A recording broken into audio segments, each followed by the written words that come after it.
this morning. Gotta figure out how to get through this. All right. Notes first of all in our story this morning, the service. The service. You remember Zacharias is the priest. He's in the temple.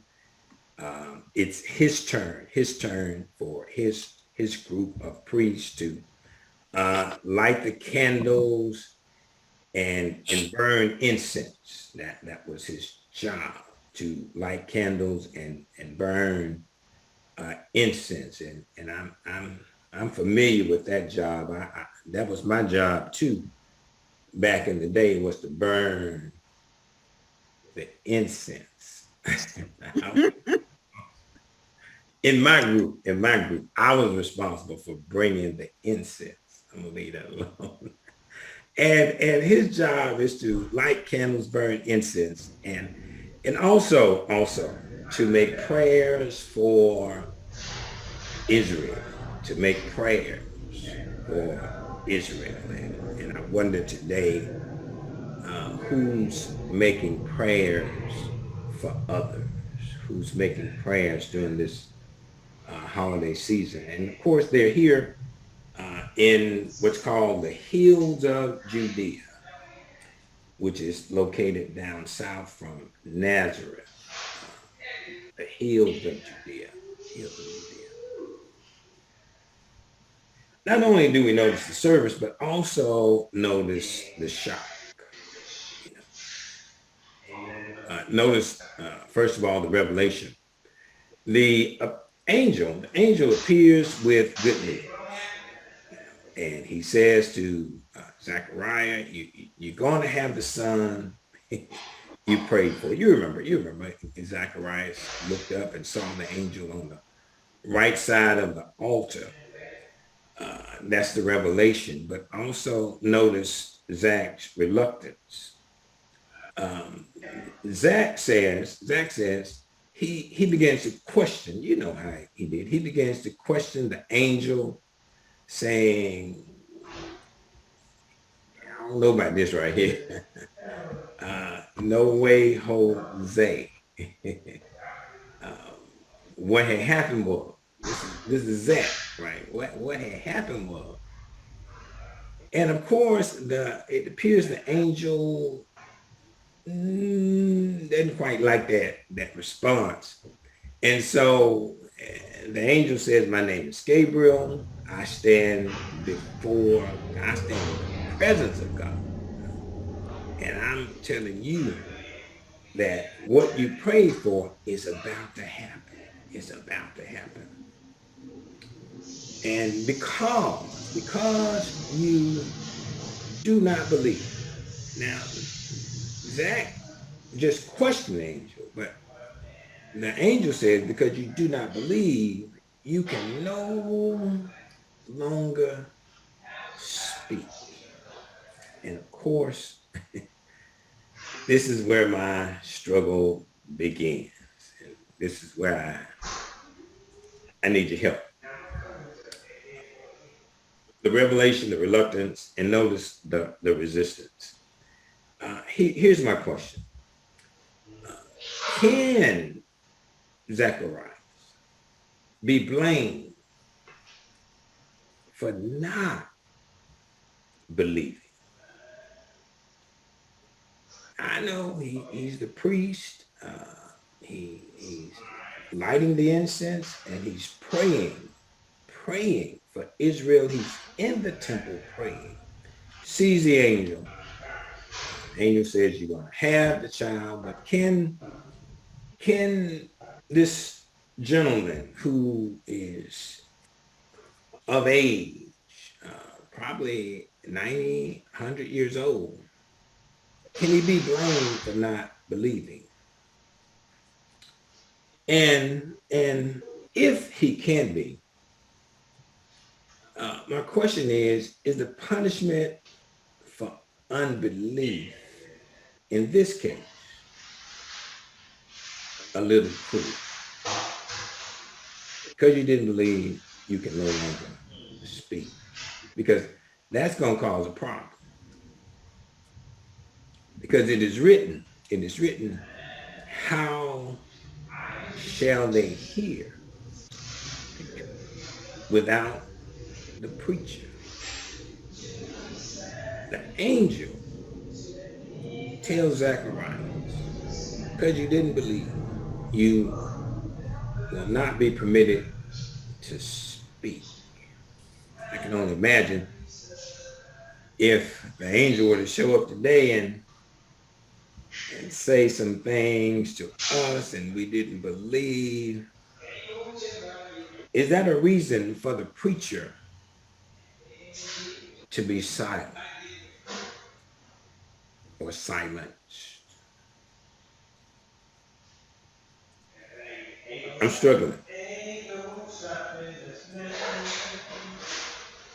Season of Advent says that something good is about to happen. That's what the season of Advent is all about. The coming of Jesus, coming of the Christ.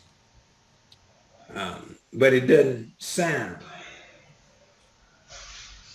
like anything good is about to happen.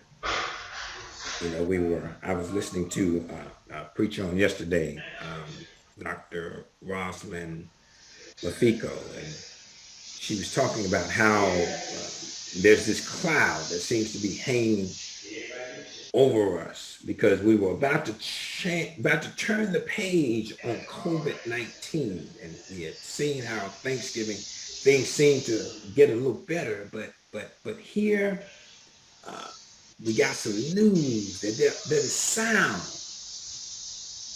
like good news. This thing called Omicron. Uh, Now we got to be even more careful, even with the vaccination. Doesn't sound like things are getting better.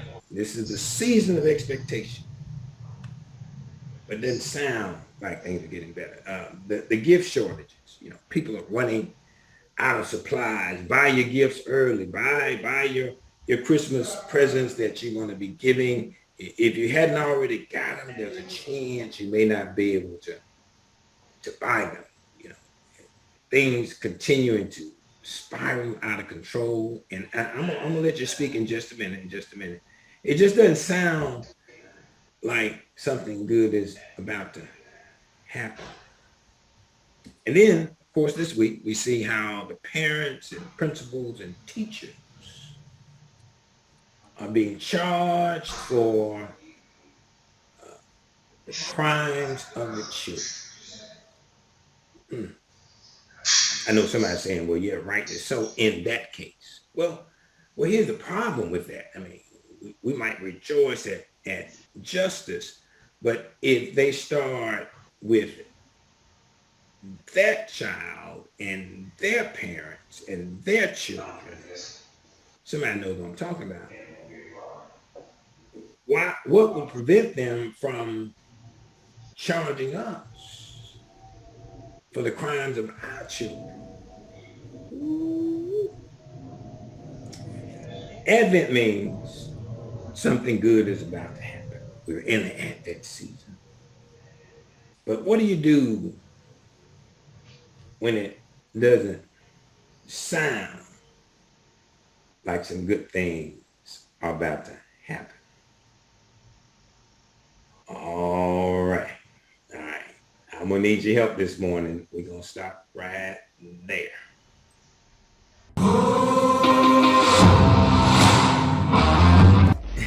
All right. Gotta go.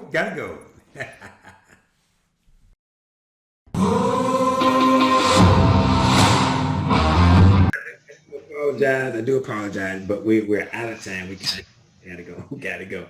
All right. Well, thank God this story does not end with just a question. There's some good news in the text, and first of all, of course, notice the silence in the text. First of all, this realization of convincing yourself, and I think I'm talking to me too, Convincing yourself to go forward is oftentimes a process. When you're faced with the impossibility, convincing yourself is a process. You know, how are you going to handle all of the challenges? Because there's this human part of us that we have a tendency to want to fix stuff. And right now, it's some stuff going on that we can't fix. It's out of our control. And how long will it be before it affects our lives? There's a realization, and then there's also the regeneration. Let me say one more thing about the realization is that Zacchaeus needed time to process. Now, maybe that's why God, the angel, silenced him so that he could take time, have time to process what's getting ready to happen. The realization, and then there's the regeneration. Sometimes we have to not only convince ourselves, but convincing others to go forward is also a process. Everybody's not ready for your vision. Whew, boy, I'm getting in trouble now. And to convince others, sometimes it takes a process. And rather than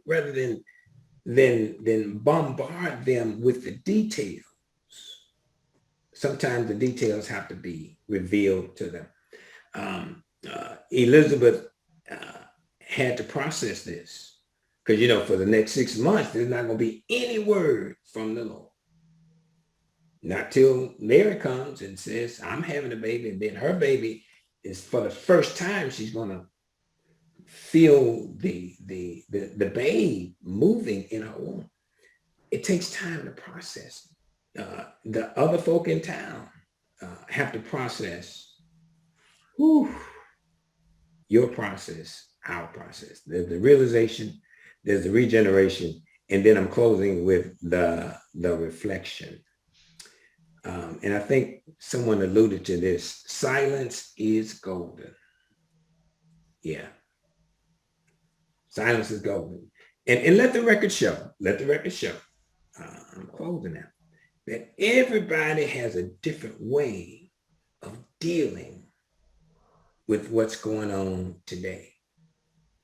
Everybody has a different way.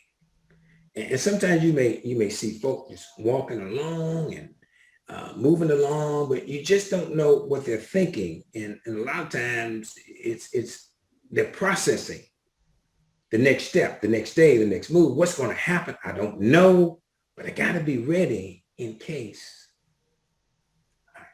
Whew, the realization, the regeneration, and the reflection. What do you do when good things are about to happen? Something good is about to happen, but it doesn't sound like good things are about to happen. From this story, we get 3 things. I'm closing. And that is, first of all, to hear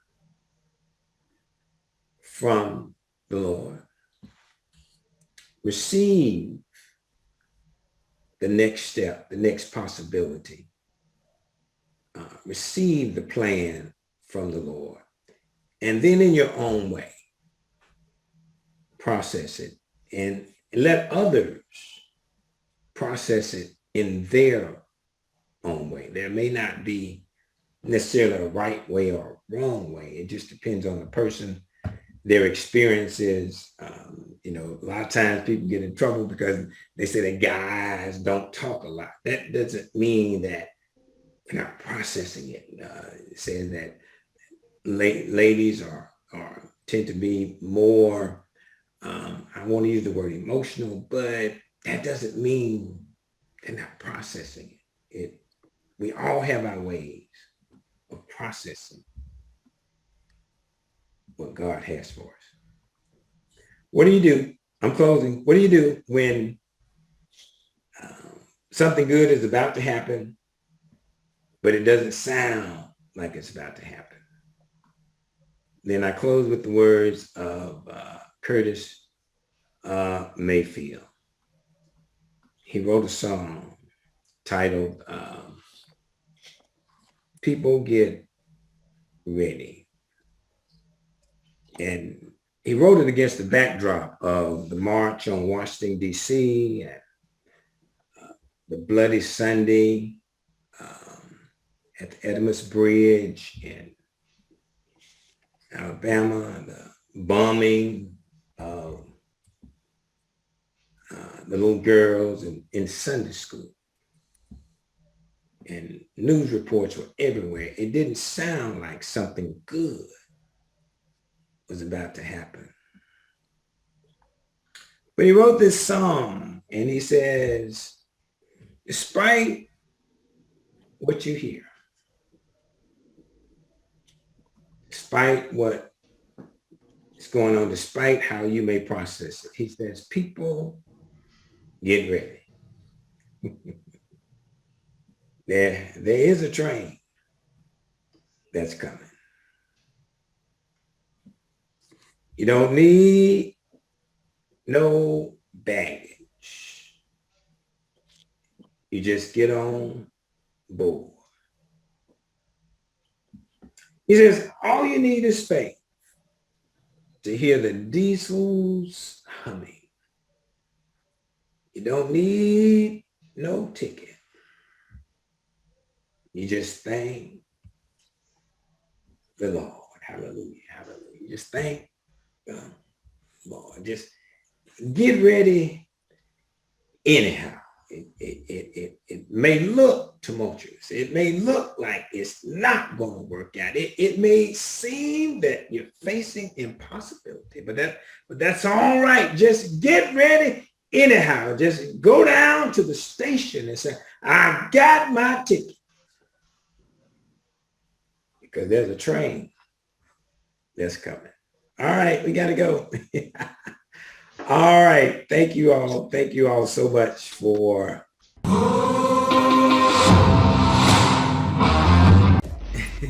right. Gotta go.